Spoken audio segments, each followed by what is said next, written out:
Coat हाकम राय, तहसील उकाड़ा का दौरा 8 नवंबर 1946।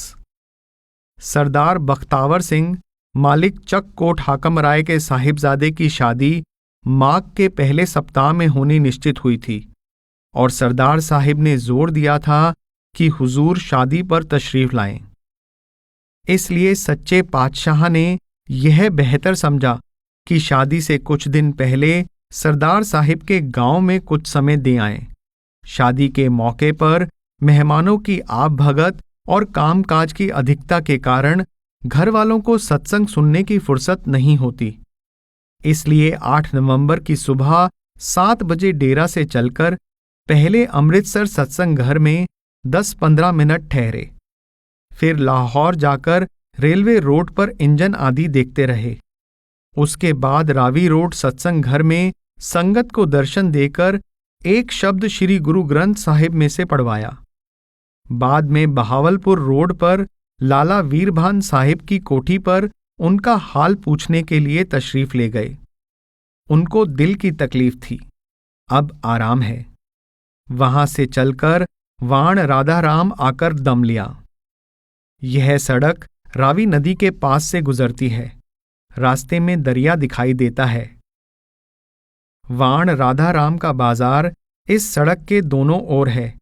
वहां ताजा गुड़ और शक्कर देखने में आया और कपास का तो यह देश ही है। वहां के 3-4 सत्संगियों को दर्शन देकर रीनाला पहुंचे। वहां संगत को सड़क पर दर्शन देकर सेठ सेडूमल को साथ लेकर उकाड़ा आए। वहां सरदार बख्तावर सिंह से मिले।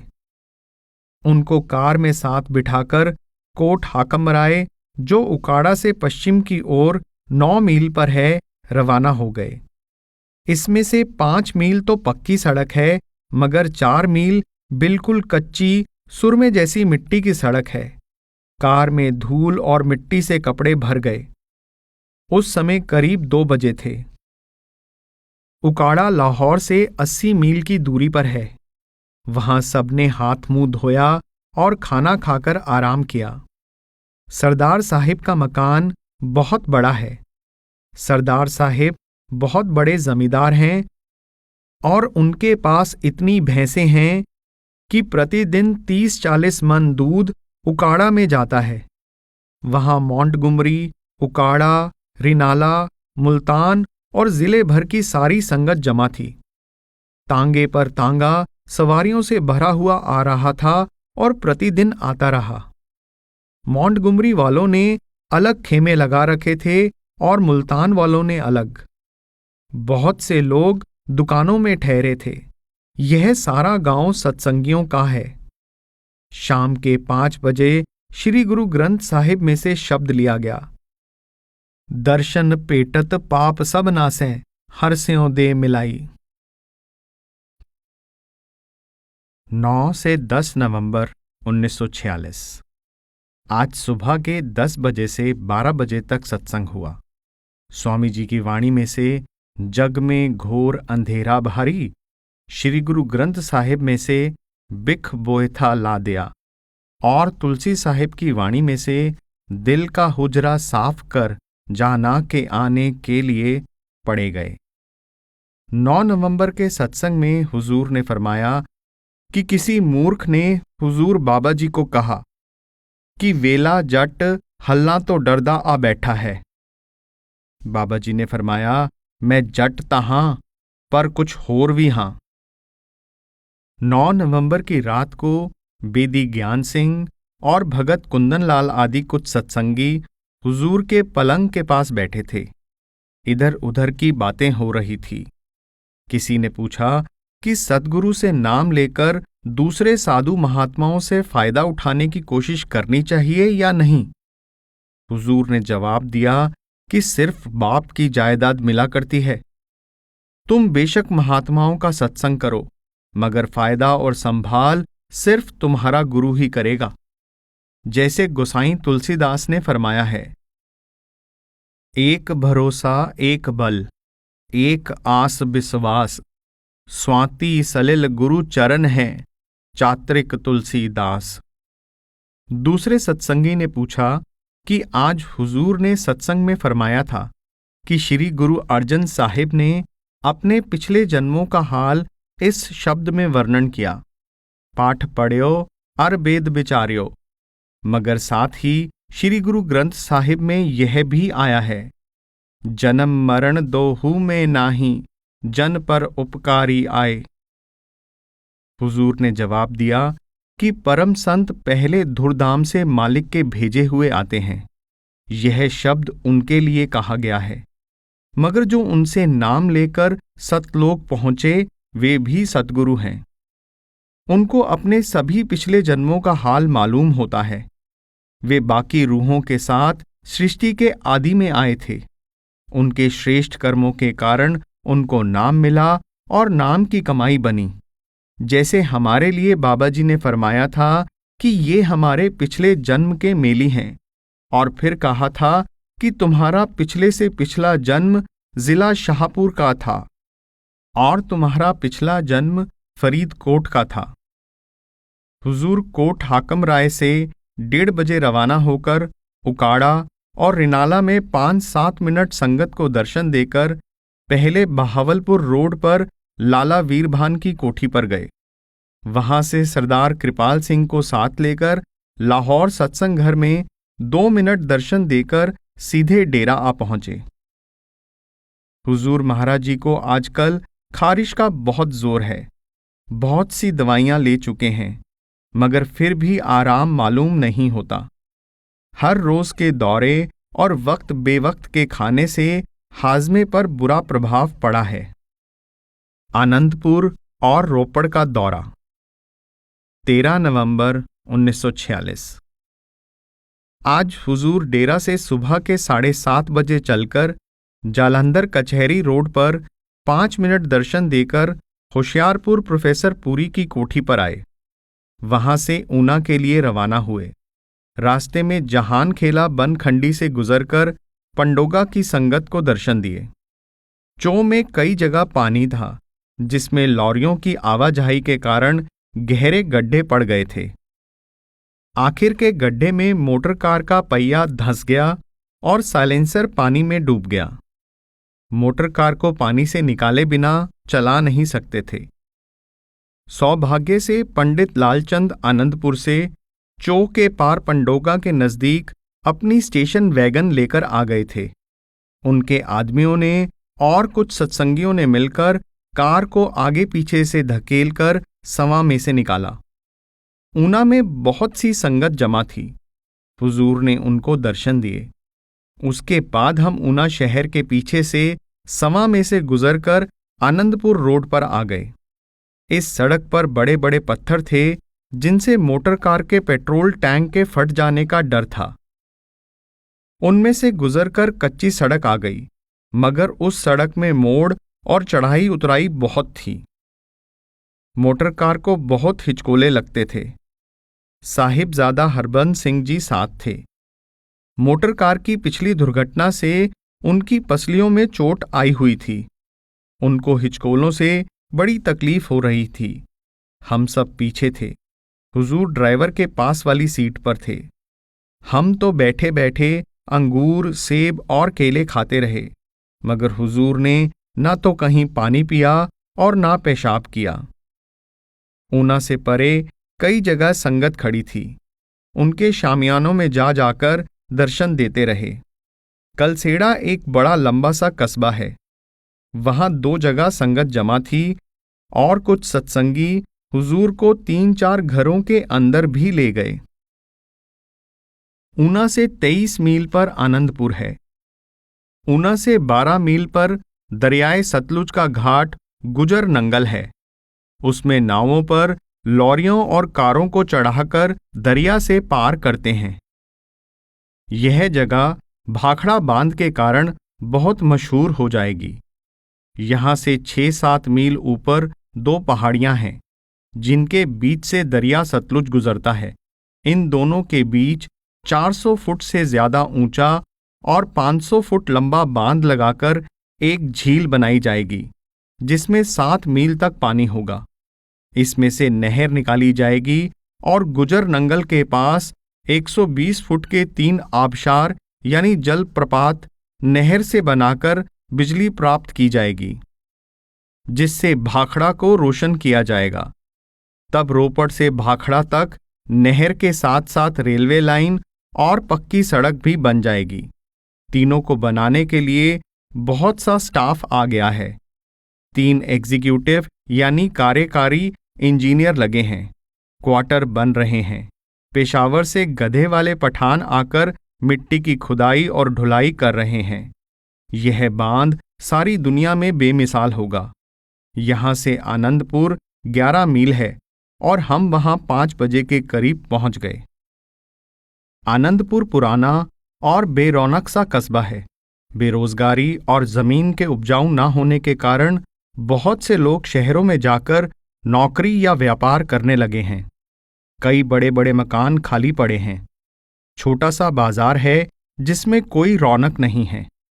यहां से नैना देवी का मंदिर एक पहाड़ की चोटी पर उत्तर की ओर दिखाई देता है।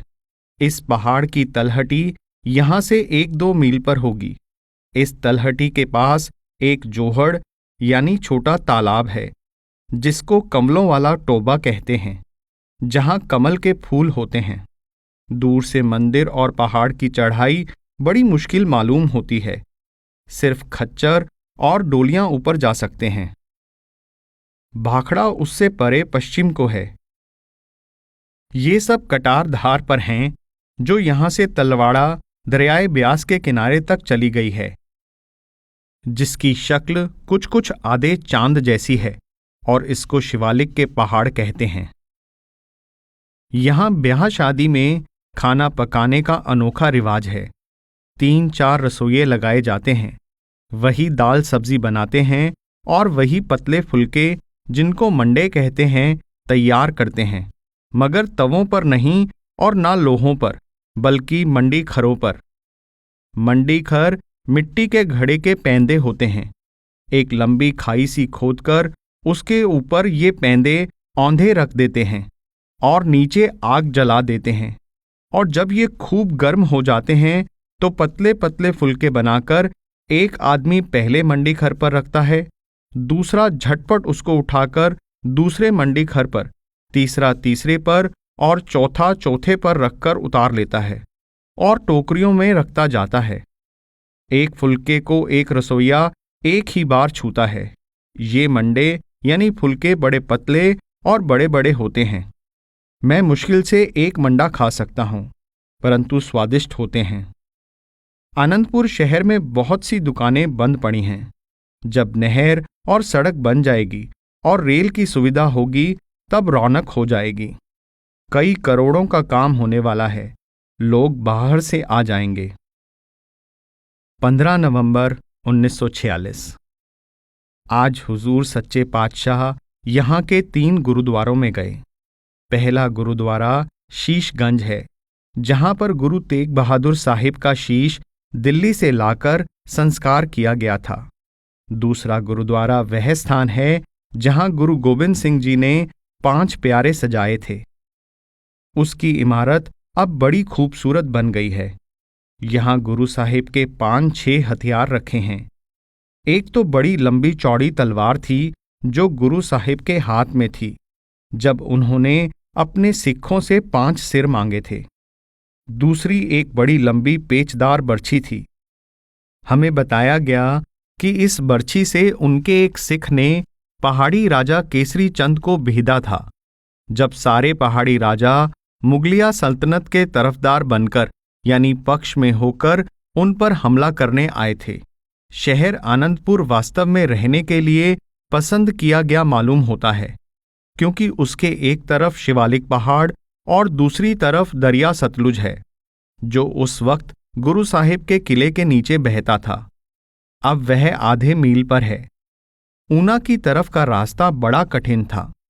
सिर्फ रोपड़ की तरफ से मुगलों का खतरा था, सो उधर से ही आखिरकार फौजों ने आकर आनंदपुर को लिया था।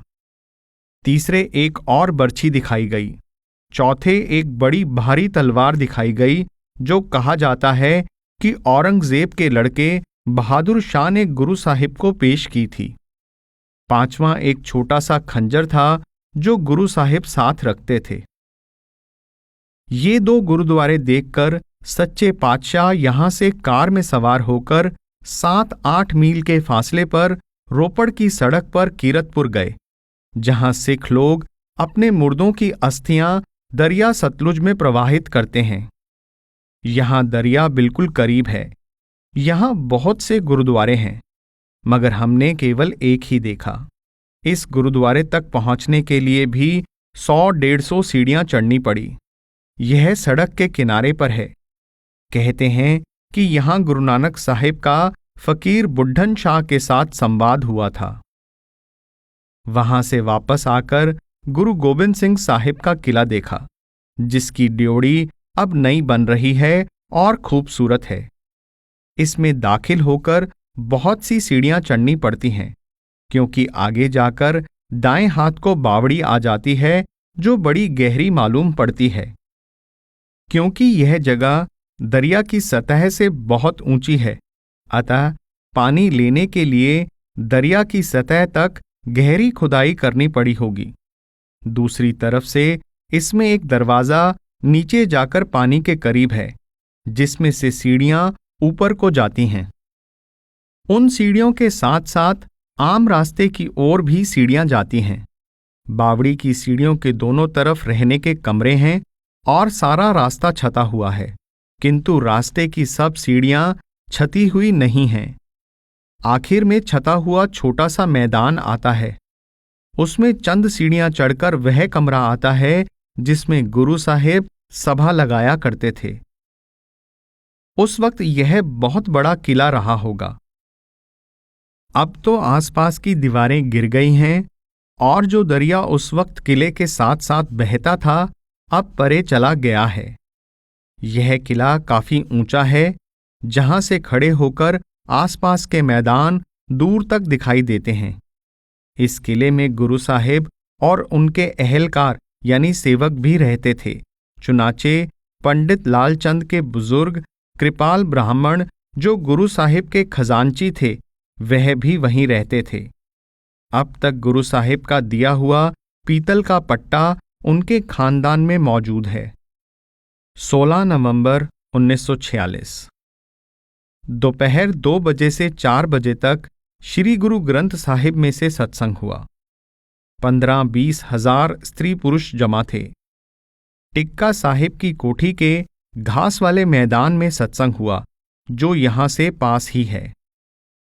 17 से 20 नवंबर 1946 आज संक्रांति का सत्संग फरमाकर हुजूर 12 बजे से पहले पहले आनंदपुर से रवाना हो गए और रास्ते में बड़ा पिंड भरतगढ़ के पास तहसील रोपड़ में आकर ठहरे। यह गांव सड़क के बिल्कुल किनारे पर है। भरतगढ़ वहां से 1 मील की दूरी पर होगा। वहां शाम को सत्संग हुआ। दूसरे दिन सुबह 9 बजे फिर सत्संग हुआ। हाजिरी ज्यादा ना थी। वहां से चलकर रास्ते में अहमदपुर में भी एक शब्द पड़ा गया।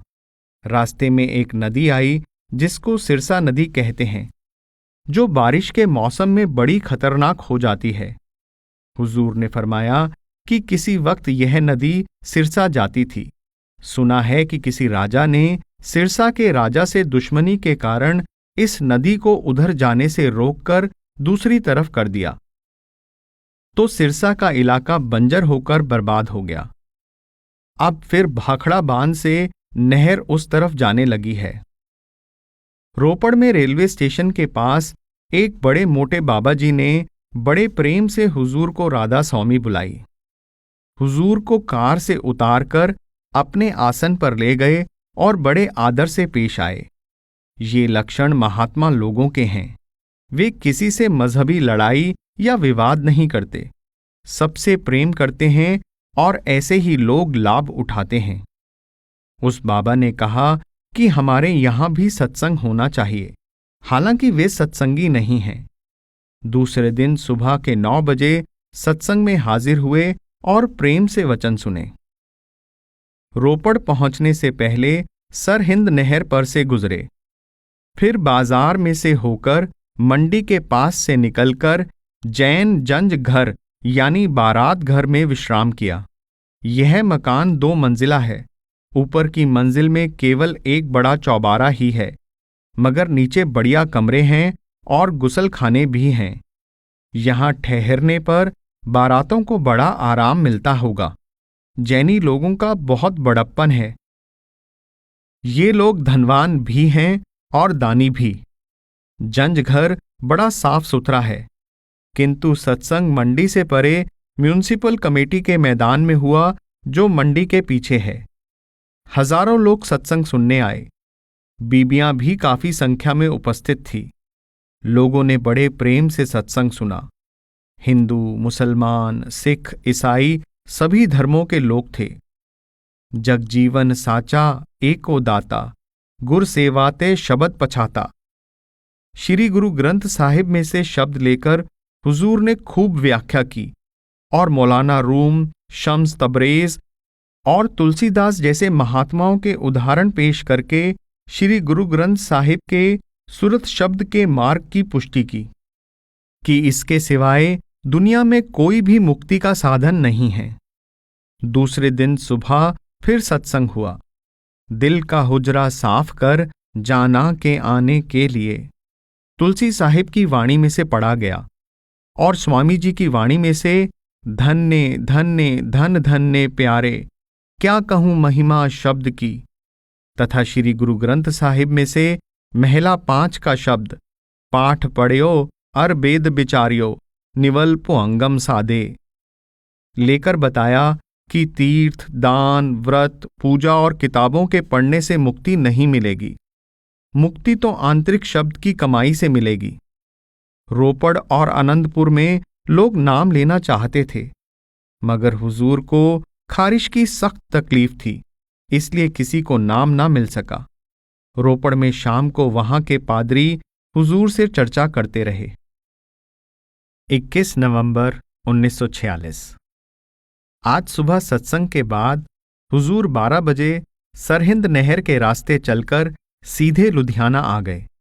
वहां संगत को 5-7 मिनट दर्शन देकर कार में डेरा तशरीफ ले गए। साहिबजादा सरदार हरबंस सिंह जी इस सारे दौरे में हुजूर के साथ रहे। हुजूर ने फरमाया कि जब कोई अभ्यासी ब्रह्म में पहुंच जाता है तो उसको तिनके तिनके, पत्ते पत्ते में गुरु दिखाई देता है। कल सत्संग में किसी ने सवाल किया कि एक सत्संगी को केवल सिमरन मिला था, धुन नहीं मिली थी और वह मर गया, उसका क्या होगा? जवाब दिया गया कि अगर उसने सिमरन करके तारामंडल, सूर्य और चांद पार कर लिए हैं तो सतगुरु उसको सूक्ष्म देश में नाम देकर सहस्रदल कमल में ठहराकर भक्ति करवा लेते हैं। सतगुरु को इख्तियार है कि बिना शब्द के भी ले जाएं। 26 से 27 नवंबर 1946। आज हुजूर एक शादी में लाहौर तशरीफ ले गए। रियासत कपूरथला के एक सत्संगी की चिट्ठी का कुछ भाग वर्णन किया जाता है। सच्चा वृतांत लिखता हूं, सच्चे पातशाह। एक अंधेरी रात में रोशनी आई जिसकी मेरी आंखों के आगे कोई मिसाल नहीं, जिसकी वजह से मुझे उस वक्त अंधेरे में तमाम चीजें और दीवार के पार की चीजें अच्छी तरह नजर आईं। हुजूर, एक बार मैंने एक ऐसा नजारा देखा कि जहां भगवे कपड़ों वाले साधु मरकर जाते हैं, मैं भी वहां चला गया। 2 व्यक्तियों ने मुझे भी एक जेल खाने में भेज दिया, जहां पहले ही अनगिनत भूख के मारे हुए साधु कैद थे, जो दुनिया में भेष बनाकर पेट पालते हैं। उनकी ऐसी हालत मुझसे देखी नहीं गई। गैप से कोई आवाज आई, आ तेरे पास जो नाम है, इस वक्त तू उससे लाभ उठा सकता है। जब हुजूर मैंने आपके नाम का सिमरन किया, तब किसी ताकत ने मुझे उड़ा लिया। उड़ता उड़ता मैं ऊंची दीवारों से पार चला गया, जिनकी ऊंचाई आसमान तक थी। सिकंदरपुर का दौरा 28 नवंबर से 1 दिसंबर 1946। आज सुबह के 5 बजे हुजूर डेरा से चलकर मोगा आए। वहां डेरा का ट्रक शामियाने लेकर थेड़ी रसूलपुर शादी के लिए जा रहा था। पहले ट्रक के साथ साथ आए, फिर कोटकपूरा में आगे निकल गए। मुक्तसर से परे जाकर नहर पर खाना खाया और ट्रक की प्रतीक्षा की। वहां से उसको साथ साथ लेकर मलोट आए। मलोट में पेट्रोल भरवाकर वहां की संगत से भेंट करके सिरसा आ गए। सिरसा से सिकंदरपुर मिल में ट्रक का कुछ सामान उतरवा दिया। दूसरे दिन शादी का इंतजाम करने के लिए थेड़ी रसूलपुर चले गए और 2 खेमे और 10-12 छोलदारियां बारात के ठहरने के लिए लगा दी गई। दूसरे दिन सिकंदरपुर आ गए। फिर सिकंदरपुर में आने वाली बारात के लिए शाम की चाय का इंतजाम किया गया।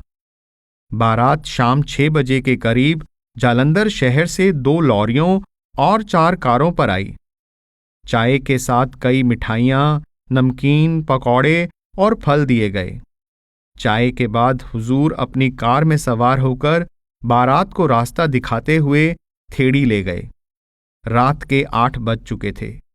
वहां बाजे से बारात का स्वागत किया गया। इसके बाद रात के 10 बजे खाना दिया गया। दूसरे दिन सुबह के 7 बजे 3 रागियों ने आशा की वार पड़ी और 8 बजे आनंद कारज की रस्म शुरू हुई। दूल्हा दुल्हन को श्री गुरु ग्रंथ साहिब के सामने बिठाया गया। फिर 4 लावां श्री गुरु ग्रंथ साहिब में से पढ़ी गई। इसके बाद गुरु अमरदास जी का आनंद साहिब पढ़ा गया और रागियों ने अनद सुनो वड पागियो सगल मनोरथ पूरे तथा ब्याह होया मेरे बाबुला गाया। इसके बाद सरदार कृपाल सिंह ने भाषण दिया। फिर दरबारी दास, सरदार दर्शन सिंह और मिस्टर रणधीर ने कविताएं पढ़ी। उसके बाद अरदास पढ़ी गई। हुजूर ने लड़के लड़की के गले में हार पहनाए। बस आनंद कारज की रस्म समाप्त हुई। कई स्थानों पर श्री गुरु ग्रंथ साहिब के चारों ओर फेरे दिए जाते हैं, मगर हुजूर ऐसा नहीं करने देते। वास्तव में हिंदुओं में पुराने जमाने में दूल्हा दुल्हन ऋषि मुनियों के पास हाजिर होते थे और ऋषि मुनि फिर लड़की का हाथ लड़के के हाथ में दे देते थे, या फिर कुलगुरु ऐसा करता था, या बाप लड़की का हाथ लड़के के हाथ में दे देता था। बस यही ब्याह था। अब बजाय ऋषि मुनियों के या गुरु के अग्नि देवता को साक्षी रख लिया जाता है।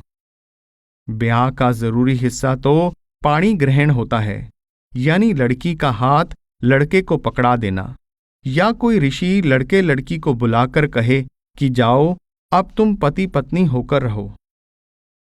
बड़े भाई साहेब के यहाँ बहुत से रिश्तेदार, दोस्त और सत्संगी इस अवसर पर एकत्रित थे, जिनकी गिनती बारात से कई गुना थी। मगर भाई साहेब ने जैसा सम्मान और खाना, चाय आदि बारात वालों को दिया, वैसा ही अपने निजी मेहमानों को दिया। किसी चीज की कमी ना रखी। मिठाई, फल, दूध, दही और चाय जब भी किसी ने मांगी दी गई। 4 से 5 दिसंबर 1946 आज आनंद कारज संपन्न हुआ।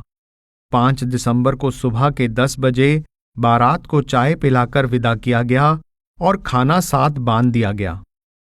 हुजूर उस दिन सिकंदरपुर तशरीफ ले गए, मगर पता चला कि हुजूर को सख्त तकलीफ है, यानी पेशाब में खून, पस और एल्ब्यूमिन आ रहे हैं। हम सब बहुत घबरा गए। डॉक्टर साहिब ने पेशाब निरीक्षण के लिए सिरसा भेजा।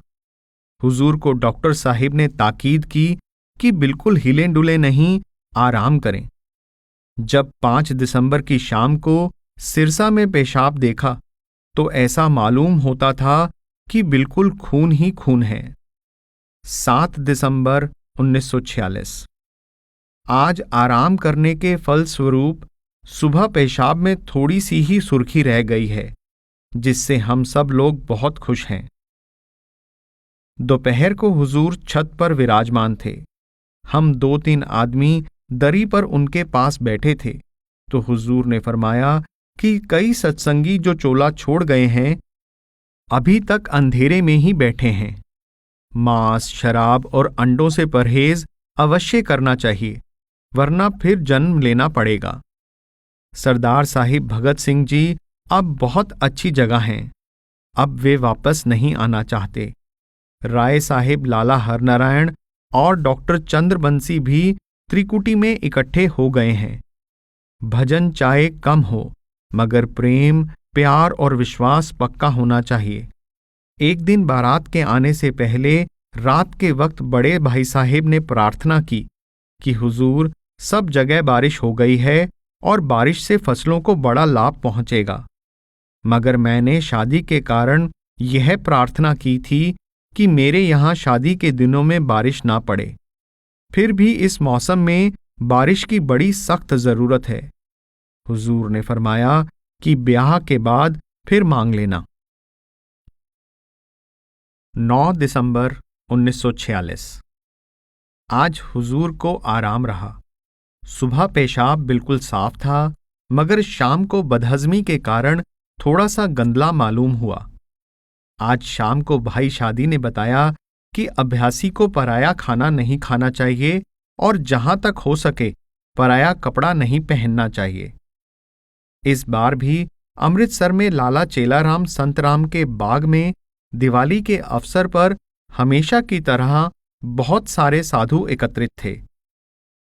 उनके भक्तों और अन्य स्त्री पुरुषों की भी भीड़ थी। कई साधु तो हाथों में चिप्पी लिए उनसे दूध मांगते, कई मिठाइयां लेते। एक बड़े मोटे ताजे महात्मा पलंग पर विराजमान थे। एक बीबी ने उनको मिठाई दी जो उन्होंने स्वीकार कर ली। उनके पास ही एक गरीब साधु अकेला बैठा था। उस बीबी ने उसको भी कुछ मिठाई देनी चाहिए। साधु बोला, माता, मैं तो दुर्बल और पतला हूं, यह भी उस मोटे महात्मा को दे दो। उसके पेट में बहुत से लड़के हैं, वही दे सकता है। कई महात्मा केवल दिवाली की रौनक देखने आते हैं। वे अपने पास से अपना भोजन बनाते हैं, किसी से कुछ आशा नहीं रखते। ऐसा ही एक मुसलमान फकीर भाई शादी के गांव में था। उसकी चादर और कमीज बिल्कुल फटे हुए थे। एक ख्वाजा उसको 30 रुपए का दुशाला दे रहा था, मगर उसने इनकार कर दिया। भाई शादी से कहने लगा, तुम अपना फटा हुआ कंबल दे दो। जब अकेले में उससे पूछा तो कहने लगा कि ख्वाजा के घर आज लड़का हुआ है, उसके लड़के नहीं बचते। यह उसको बचाने के लिए मुझे दुशाला देना चाहता था। मैं क्यों यह बोझ उठाऊं? यह प्रसिद्ध है, जैसा खाएं अन्न वैसा होवे मन। इस संबंध में एक दृष्टांत है कि एक वेश्या ने कई हजार रुपए खर्च करके मस्जिद बनवाई, मगर लोगों ने वहां जाकर नमाज पढ़ना मंजूर नहीं किया, क्योंकि उसका पैसा हराम की कमाई का था। इस पर उस वेश्या ने एक मौलवी को 2000 रुपया पेश किया कि इस मस्जिद को मंजूर करा दो। चुनाचे मौलवी साहिब 1-2 महीने गायब रहकर फतवा लाए कि इस मस्जिद में नमाज पढ़ना जायज है, और लोग नमाज पढ़ने लगे। 2000 रुपया मौलवी साहिब ने ऐंठ लिया। मौलवी साहिब की एक ही लड़की थी। वह रुपया उसने अपनी लड़की को दहेज में दे दिया। जब वह और उसका पति वही रुपया अपने प्रयोग में लाने लगे तो उस लड़की के विचार ऐसे खराब हुए कि वह पति को छोड़कर पेशा करने लगी। इसी प्रकार एक साधु अपने गुरु के चोला छोड़ने के बाद गद्दी पर बैठा और उसको गद्दी निशीनी के अवसर पर कुछ रुपया भेंट का आया, मगर उसने इस बात पर जोर दिया कि यह रुपया अनाथालय में दे दिया जाए। लोगों ने समझा कि गुरु के देहांत से बाबा उदासीन हो गया है। कहने लगे, बाबा जी और रुपया ले लो, मगर बाबा जी सहमत ना हुए और वह रुपया अनाथालय में दे दिया गया। बाबा गरीब हो गया और उसको बुखार आने लगा। कोई रोटी पकाने वाला ना रहा। शहर में मांगने गया तो एक भटियारन दाने भून रही थी। भूख के कारण उससे खाने के लिए मांगा। उसने मुट्ठी भर दाने दे दिए जो साधु ने चबा लिए। मगर रास्ते में जाते जाते एक लड़के को मारकर उसका जेवर ले गया। ऐसा क्यों हुआ?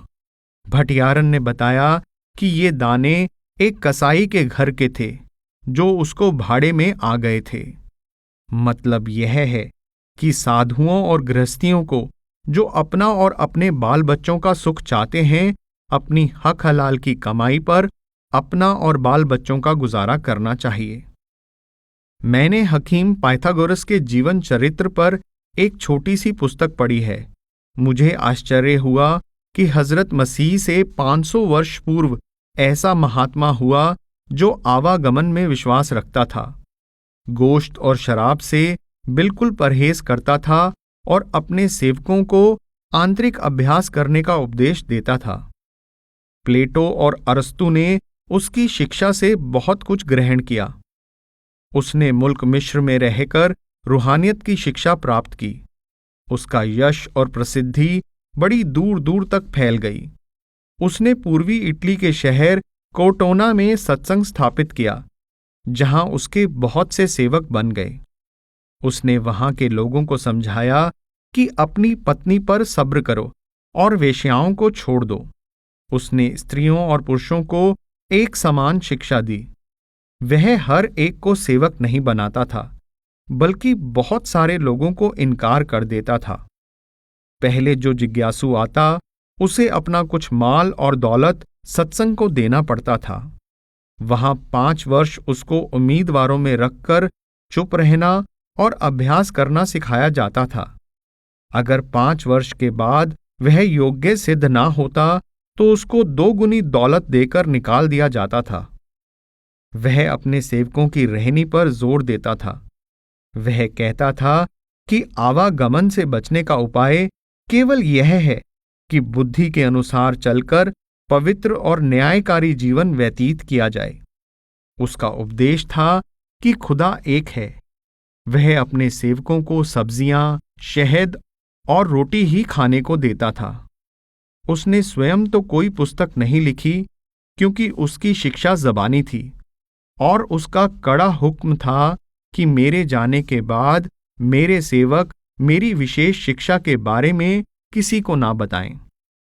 उसके देहांत के बाद उसके सेवकों ने उसकी बाह्य शिक्षा के संबंध में एक किताब लिखी, जिसका नाम है सुनहरी नज्म। उसकी बाहरी शिक्षा यह है कि परमात्मा की पूजा करो और महात्माओं की पूजा करो। उसके बाद माँ बाप और रिश्तेदारों की सेवा करो। नेक व्यक्तियों को मित्र बनाओ और अगर मित्र गलती भी कर जाए तो भी ध्यान ना दो। अधिक खाना, निंदा और काम क्रोध को वश में करो। अकेले में भी किसी के साथ अनुचित काम ना करो, यानी ब्रह्मचर्य रखो। किसी भी काम में असावधानी ना करो। अपने भाग्य पर संतोष करो, क्योंकि परमात्मा सांसारिक संपत्ति हमेशा अपने नेक बंदों को ही नहीं बख्शता। शारीरिक सेहत की ओर से बेपरवाह ना हो। रात को सोने से पूर्व सोचो कि कोई ऐसा काम तो नहीं किया गया जो नहीं करना चाहिए था, या कोई ऐसा काम जो करना चाहिए था करने से चूक तो नहीं गए। किसी काम को करने से पूर्व परमात्मा से प्रार्थना करो कि तुम्हें सफलता दे, क्योंकि सफलता उसके हाथ में है। फिर जब तुम अपने शरीर को छोड़कर आकाश में जाओगे तो अमर हो जाओगे। 12 दिसंबर 1946। आज वीरवार को सुबह के 7:30 बजे शांति आश्रम सिकंदरपुर से रवाना होकर पहले सिरसा सत्संग घर में दर्शन दिए और फिर डॉक्टर त्रिलोकीनाथ के नवजात शिशु को देखने गए। वहां से चले तो मलोट आकर ठहरे। बरखुरदार बलबीर सिंह हुजूर का पड़पोता साथ था, क्योंकि अब उसको डेरा में रखकर शिक्षा दी जाएगी। मलोट में संगत को दर्शन देकर और ऑयल एक्सपेलर को देखकर, जो वहां किसी ने लगा रखा है, मुक्तसर आए। वहां संगत से मिलकर कोटकपूरा आए। रास्ते में पंजगराई और बाड़ियावाली की संगत से मिले। वहां से मोगा होकर लुधियाना आए। लुधियाना से चलकर फिल्लौर, फिल्लौर ठहरकर मौली पहुंचे। फगवाड़ा के पास खाना खाया। फिर फगवाड़ा में जो सत्संग घर बन रहा है उसका निरीक्षण किया। उसके बाद जालंधर शहर में 5 मिनट देकर कपूरथला आए। वहां सरदार मदन गोपाल सिंह, सुपरिटेंडेंट पुलिस और प्रोफेसर जगमोहन लाल के दौलत खाने से संगत को मिलकर अंधेरा होते होते डेरा पहुंच गए। इस प्रकार सुबह 7:30 बजे से शाम के 6 बजे तक सफर में रहे, जबकि हुजूर को पेशाब में खून मिला हुआ आता है, जिसके मायने हैं कि गुर्दे ठीक तरह काम नहीं कर रहे।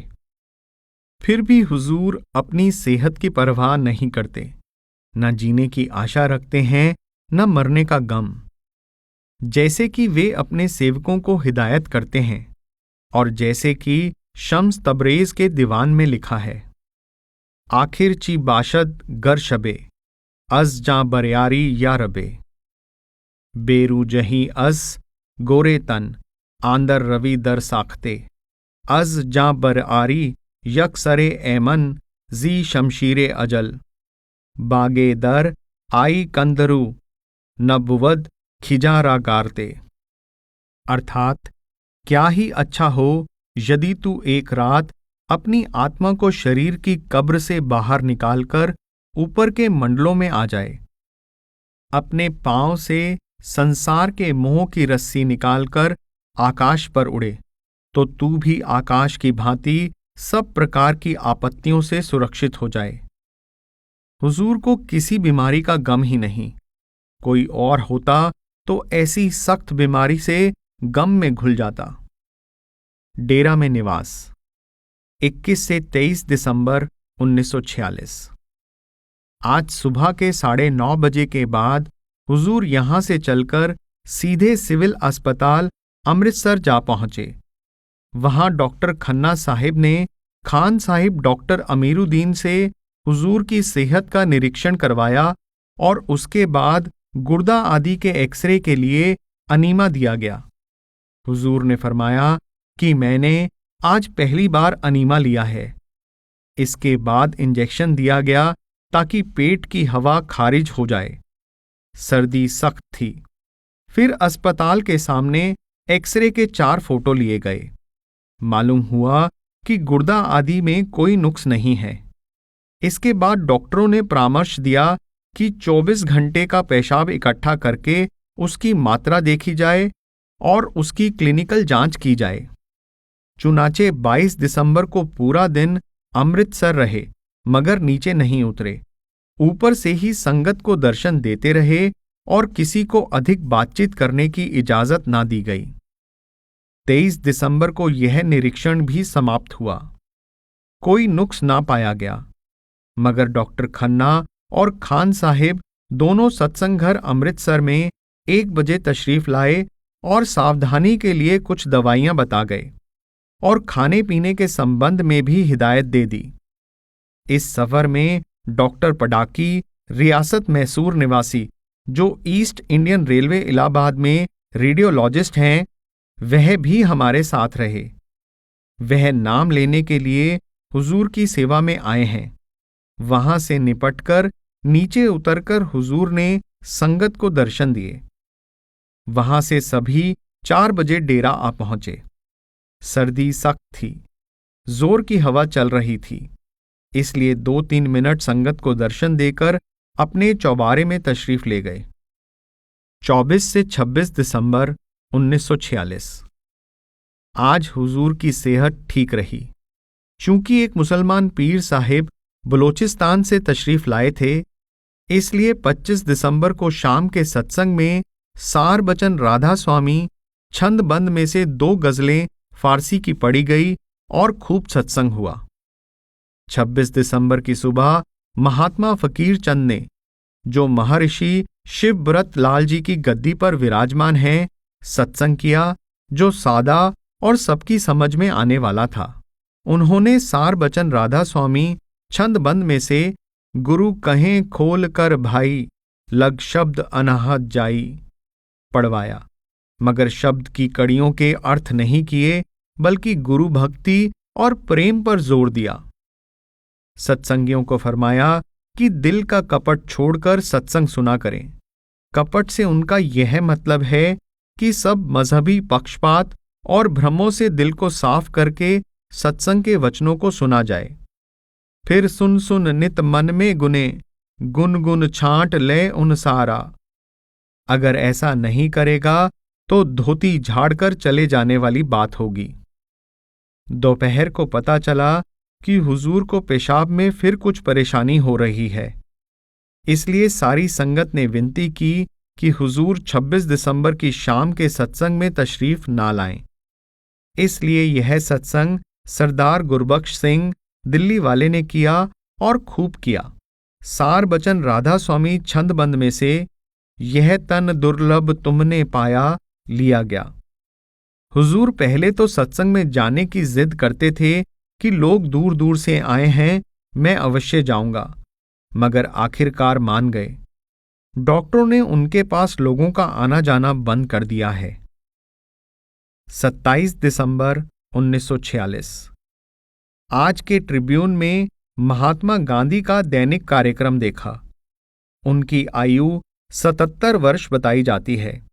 वह सुबह 4 बजे तड़के उठकर छोटी सी प्रार्थना के बाद पाव भर गर्म पानी में आधा छटांग शहद मिलाकर पीते हैं और काम शुरू कर देते हैं। सुबह के 6 बजे पाव भर रस संतरे या मौसमी का पीते हैं। फिर 7:30 बजे बाहर सैर को जाते हैं। 9 बजे वापस आकर 2 घंटे मालिश करवाते हैं। मालिश के बाद गर्म पानी से स्नान करते हैं। 11 बजे खाना खाते हैं, जिसमें पाव भर बकरी का दूध, उबली हुई सब्जियां और 3 तोले कागज जैसी पतली चपातियां होती हैं और कुछ टुकड़े मूली और फल के होते हैं। कई बार चपातियों की जगह चावल और सब्जियां उबालकर मिलाकर खाते हैं। इसके बाद आधा घंटा सो जाते हैं। शाम को 1.5 पाव के करीब नारियल का पानी और नारियल का नर्म नर्म गूदा खाते हैं। इसके बाद पेट पर आधे घंटे तक कुदरती इलाज के लिए मड पैक बांधते हैं। फिर चरखा काटते हैं। शाम के 5 बजे थोड़ी सी प्रार्थना करके बाहर घूमने चले जाते हैं। फिर आकर काम करते हैं। इसके बाद उनका शाम का खाना दोपहर के खाने की तरह होता है, मगर यह मालूम नहीं कि सोते कब हैं। 28 से 29 दिसंबर 1946। दोनों दिन हुजूर ने सत्संग अपने मुखारबिंद से किए।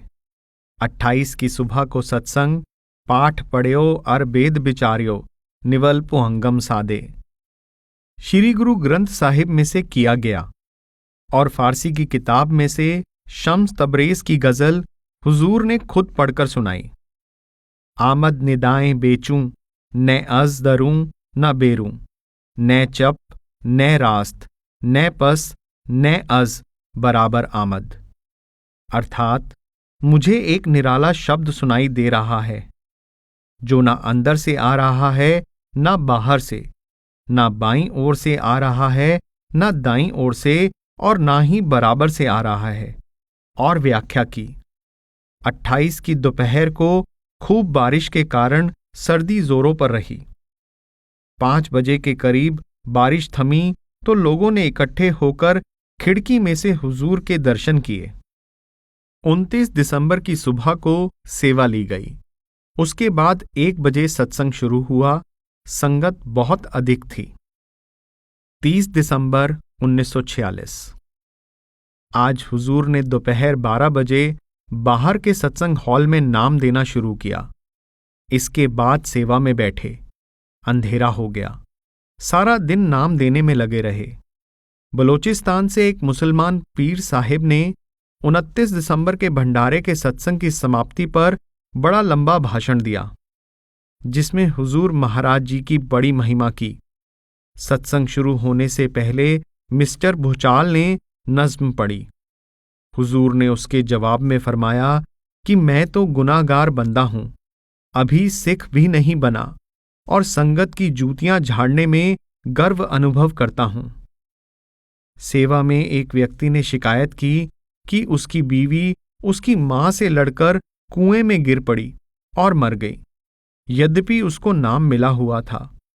हुजूर ने फरमाया कि आत्मघाती को मरने के बाद बहुत कष्ट भोगना पड़ता है।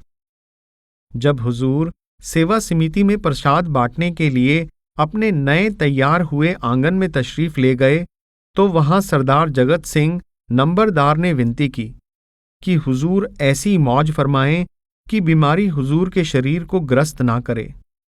हुजूर ने बड़ा सुंदर जवाब दिया कि देखो, जब तुम्हारे पास कोई आदमी अपनी बीमारी या दुख अथवा गरीबी की कहानी सुनाए तो तुमको रहम ना आएगा और तुम नहीं चाहोगे कि उसकी तकलीफ दूर हो जाए। यह जवाब रहस्यपूर्ण है।